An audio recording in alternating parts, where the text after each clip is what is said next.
शुरू कर लेते हैं क्योंकि बाहर नेता प्रतिपक्ष क्या कुछ कह रहे हैं। पीसीसी चीफ गोविंद सिंह डोटासरा भी दरअसल मीडिया से रूबरू हो रहे हैं। तो गोविंद सिंह डोटासरा पीसीसी चीफ क्या कुछ कह रहे हैं, सुनिएगा। जमनी तहजीब है, बरसों तक यहाँ पर जो भाईचारा हिंदू मुस्लिम का रहा है उसके कहीं ऐसे संकीर्ण मानसिकता के लोगों की नज़र ना लग जाए, ये ईश्वर से मैं प्रार्थना करता हूँ कि ऐसे लोगों को सद्बुद्धि दें। ये एक ही नहीं है, ये ऐसे कई नमूने हैं जो केवल और केवल आग लगाने का इस प्रदेश में काम करते हैं और भाई को भाई से लड़ा करके अपनी राजनीतिक रोटियां सेकना चाहते हैं। मैं समझता हूं कि जो कल उन्होंने दिया उनको सार्वजनिक रूप से माफ़ी मांगनी चाहिए, क्योंकि ऐसा नहीं हो सकता कि उनके पूरे राजनीतिक कैरियर में मुसलमानों ने वोट नहीं दिया हो या किसी जाति बिरादरी ने वोट नहीं दिया हो। देश के प्रधानमंत्री अपने भाषणों में जो बात कहते हैं, अगर वो बात भी ये मान लें, वो खुद भी नहीं मानते वो अलग बात है, लेकिन उनको कम से कम जिस क्षेत्र का लोकसभा में प्रतिनिधित्व किया, कंबल बांटने के लिए किसने ऑफर दिया था उनको? हमने कहा था क्या?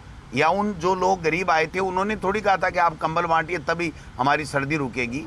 वो अपनी राजनीतिक रोटियां सेकने के लिए जो चोरी से धन कमाया, चोरी से जो संपदा अर्जित की, उसमें से गरीब को मदद करने का जो नाटक कर रहे थे वो नाटक एक्सपोज हो गया है।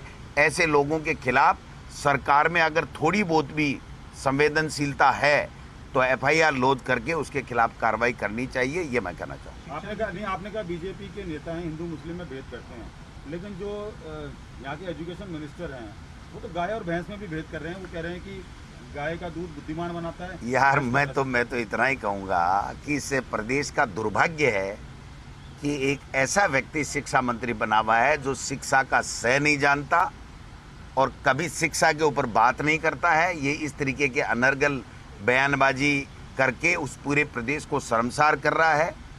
ये बहुत ही दुर्भाग्यपूर्ण है। अब कब क्या होगा, कब पर्चियां बदलेंगी, ये मैं नहीं कह सकता, बीजेपी का अपना सवाल है। लेकिन प्रदेश का आम जन इनके प्रति घृणा की दृष्टि से देखता है कि इनके निम्न स्तर के बयान जो कोई कह ही नहीं सकता, कोई सोच नहीं सकता, ऐसे बयान देख करके हमारे प्रदेश को शर्मसार कर रहे हैं।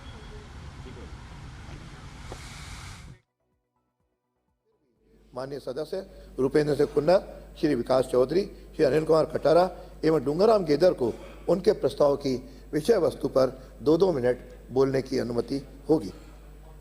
प्रक्रिया के नियम 295 के अंतर्गत प्राप्त सूचनाएं। श्री अमित चाचाण सदस्य की ओर से विधानसभा क्षेत्र नोहर के ग्राम गंदेली से ललानिया तक नहर में प्रस्तावित पेयजल लाइन डालने की योजना से उत्पन्न स्थिति के संबंध में। श्रीमती अनीता बघेल सदस्य की ओर से विधि विज्ञान प्रयोगशाला अजमेर में भौतिक अनुभाग प्रारंभ किए जाने के संबंध में। श्री मनोज कुमार सादुलपुर सदस्य की ओर से विधानसभा क्षेत्र सादुलपुर के राजगढ़ में सीवरेज की स्वीकृति के संबंध में। श्री घनश्याम सदस्य की ओर से उप जिला चिकित्सालय टोडा भीम में हृदय रोग चिकित्सा इकाई की स्थापना किए जाने के संबंध में। श्री सुरेश मोदी सदस्य की ओर से विधानसभा क्षेत्र नीम का थाना में कुंभाराम लिफ्ट परियोजना से पेयजल उपलब्ध करवाए जाने के संबंध में। श्री गोविंद